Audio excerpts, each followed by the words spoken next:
अस्सलाम वालेकुम student. Previous lecture में हम डिस्कस कर रहे थे एरिया ऑफ ट्रायंगल, और इसमें केस जो है वो फर्स्ट है जिसमें हमारे पास दो साइड्स और उनका इंक्लूडेड एंगल अगर गिवन हो तो एरिया ऑफ ट्रायंगल किस तरह से फाइंड करते हैं। तो एरिया ऑफ ट्रायंगल का हम प्रूफ देख रहे थे जिसमें हमने तीन ट्रायंगल्स लिए हैं, जिसमें एक एक्यूट एंगल लिया, एक ऑब्ट्यूज लिया, एक राइट एंगल लिया। तो तीनों ट्रायंगल को जब हमने सॉल्व किया था तो हमारे पास एक रिजल्ट आया था कि A D side is equals to B sine gamma आ रहा था, ठीक है। और ये जो रिजल्ट आया था ये तीनों ट्रायंगल को सॉल्व करने के बाद आया था। तो हम नेक्स्ट यहीं से कंटिन्यू करेंगे। यहां हम लेट करेंगे कि लेट डेल्टा, इसको डेल्टा पढ़ेंगे, denote the area of triangle A B C, the area of triangle A B C, कि हमने जो ट्रायंगल सपोज की थी ए बी सी, उसके एरिया को हम डेल्टा से अगर रिप्रेजेंट कर लें तो फिर हमें एक चीज पता है कि बाय एलिमेंट्री ज्योमेट्री हमें ये चीज पता है कि जो एरिया ऑफ ट्रायंगल एक फार्मूला होता है। मैं आपको वो फार्मूला भी बता देता हूं। बाय एलिमेंट्री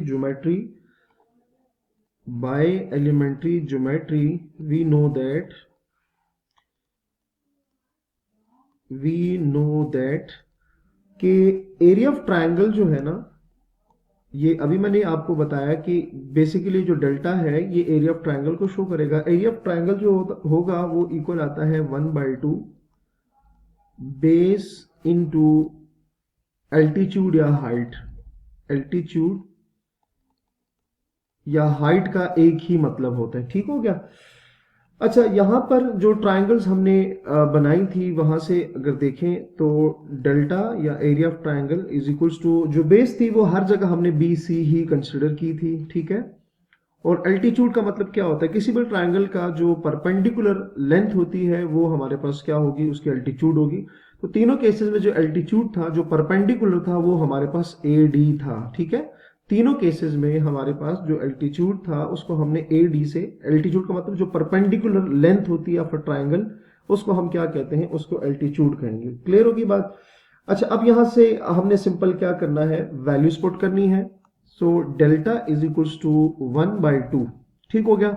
अच्छा, बी सी जो लेंथ थी, जो साइड बी सी थी, उसकी जो लेंथ थी वो ए की इक्वल थी, ठीक है। और यहाँ ए डी की वैल्यू आप देख सकते हैं वो किसकी इक्वल आ रहा है, B gamma, B into sine gamma. तो हमारे पास क्या हो गया, जो डेल्टा है मतलब जो एरिया ऑफ ट्रायंगल है वो किसकी इक्वल आ गई है, 1/2 ए बी साइन गैमा। तो ये हमारे पास फर्स्ट प्रूफ आ गया। सिमिलरली हम जो बाकी जो दो रिजल्ट हमने लिखे थे कि हमारे पास तीन, अब जाहिर सी बात है ट्रायंगल की तीन साइड्स हैं तो डिफरेंट सिचुएशन हमने डिस्कस की थी। सिमिलरली आप लिखेंगे कि वी कैन प्रूव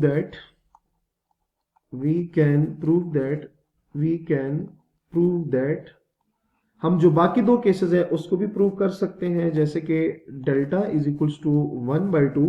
अगर साइड हमारे पास बी सी आ जाए तो देन हमारे पास साइन एल्फा आएगा, या फिर अगर हमारे पास लेट से अगर साइड आ गया सी ए आ गई तो उस केस में हमारे पास जो एंगल होगा वो बीटा आ जाएगा, ठीक हो गया। सो हमारे पास क्या हमने यहाँ पर रिजल्ट प्रूव किया कि अगर हमारे पास एक ट्रायंगल आ जाए जिसकी हमारे पास दो साइड और एक एंगल गिवन हो तो हम उसका एरिया किस तरह से फाइंड करेंगे, ठीक है। तो अब इसकी एक एग्जांपल भी डिस्कस कर लेते हैं जिससे हमें ये आइडिया मजीद क्लियर हो जाएगा। सो एग्जांपल है हमारे पास, और एग्जांपल की स्टेटमेंट है, find the area of triangle A B C, find the area of triangle ABC। एक ट्रायंगल है जिसको हमने ABC से रिप्रेजेंट किया, ट्रायंगल ABC इन विच, और उसमें हमारे पास जो लेंथ है दो साइड्स की, क्योंकि हम पहला केस डिस्कस कर रहे हैं जिसमें दो साइड्स और देयर इंक्लूडेड एंगल गिवन, ठीक है। इन विच जो साइड B है, लेट से जो B साइड है वो अगर हमारे पास 21.6 हो, सी साइड हमारे पास अगर आ जाए तो वो क्या है 30.2, एंड यहां पर अल्फा मतलब बी और सी के दरमियान का जो एंगल बन रहा है वो अल्फा है और वो गिवन है 52 डिग्री 40 मिनट्स। हमने क्या करना है, उसका एरिया फाइंड करना है, ठीक हो गया। अच्छा, अगर इसको मैं अगर ज्योमेट्रिकल ग्राफ की फॉर्म में या डायग्राम की फॉर्म में आपको समझाऊं तो कुछ इस तरह से होगा। हमारे पास एक ट्रायंगल होगी, लेट से ये हमारे पास एक ट्राइंगल आ गई है। चूंकि ट्राइंगल को हमने ए बी सी से कंसिडर किया है, तो यहां से आपके पास ये सपोज कर लेते हैं ए है, ये बी है एंड ये सी है, ठीक है। अच्छा, उसके बाद जो वर्टेक्स ए होता है उसके ऑपोजिट साइड होती है स्मॉल ए, ठीक है। जो वर्टेक्स सी होता है उसके सामने साइड होती है स्मॉल सी, वर्टेक्स बी के सामने जो साइड होती है वो स्मॉल बी है, ठीक है। अब हमारे पास साइड कौन सी गिवन है, बी एंड सी, तो बी की जो लेंथ है वो गिवन है 21.6 एंड जो साइड सी है उसकी लेंथ हमारे पास गिवन है 30.2, ठीक है। और ए पर हमेशा ज्यादातर जो अगर वैसे हमने एक नोटेशन बनाई हुई कि ए पर अल्फा आता है, बी पर बीटा आता है और सी पर गैमा आता है। तो आप देख सकते हैं कि अल्फा भी हमारे पास गिवन है और अल्फा कहाँ बन रहा है, बी और सी के दरमियान में ही बन रहा है। तो ये इस तरह से एक्चुअल सिचुएशन होगी हमारे पास, ठीक है।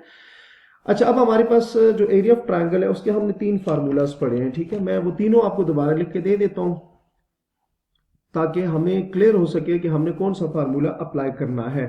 तो यहां हम लिखेंगे कि सिंस एरिया ऑफ ट्रायंगल, ये जो ट्रायंगल की फॉर्म में आपको ये नजर आ रहा है इसको कहेंगे डेल्टा, एरिया ऑफ ट्रायंगल को शो करेगा। 1/2 BC sine alpha is equals to 1/2 CA 1/2 CA sine beta and 1/2 A B sine gamma, ठीक है। ये तीनों देख सकते हैं कि ये सारी जो चीजें हैं, तीनों जो इक्वेशन है डेल्टा की इक्वल है, मतलब एरिया ऑफ ट्रायंगल की इक्वल है। हमने इसमें से कोई एक यूज करना होगा अकॉर्डिंग टू गिवन सिचुएशन। तो अगर हमारे पास जो गिवन सिचुएशन है उसमें क्या है, बी सी और अल्फा गिवन है, तो आप देख सकते हैं कि बी सी और अल्फा आपको यहां नजर आ रहा होगा जो पहला केस है। तो मतलब हमारे पास जो डेल्टा इसमें इसके इक्वल आ जाएगा, ठीक है।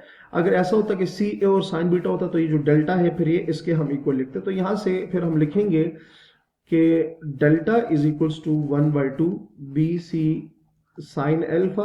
अब वो जो वैल्यूज गिवन है यहां पुट कर देंगे। 1/2 साइड बी जो है उसकी वैल्यू हमारे पास गिवन है, साइड बी की वैल्यू जो है हमारे पास वो 21.6 एंड जो सी साइड है उसकी वैल्यू है 30.2 एंड साइन अल्फा, तो अल्फा की जो वैल्यू है वो है 52 डिग्रीज एंड 40 मिनट्स, ठीक है। तो यहां से अगर हम वैल्यूज फाइंड करें, delta is equals to 1/2 21.6 30.2 and sine की ये जो वैल्यू है अगर इसको कैलकुलेटर से फाइंड की जाए तो ये आ जाएगी 7951। इन सबको सॉल्व करने पे जो हमारे पास एरिया आएगा वो क्या आएगा, 259.3 स्क्वायर यूनिट्स, ठीक है। तो ये स्टूडेंट आपको ये बात समझ आ गई होगी कि अगर दो साइड और उनके दरमियान के एंगल गिवन हो तो एरिया किस तरह से फाइंड करेंगे। तो अपना बहुत सारा ख्याल रखिएगा। अल्लाह हाफिज।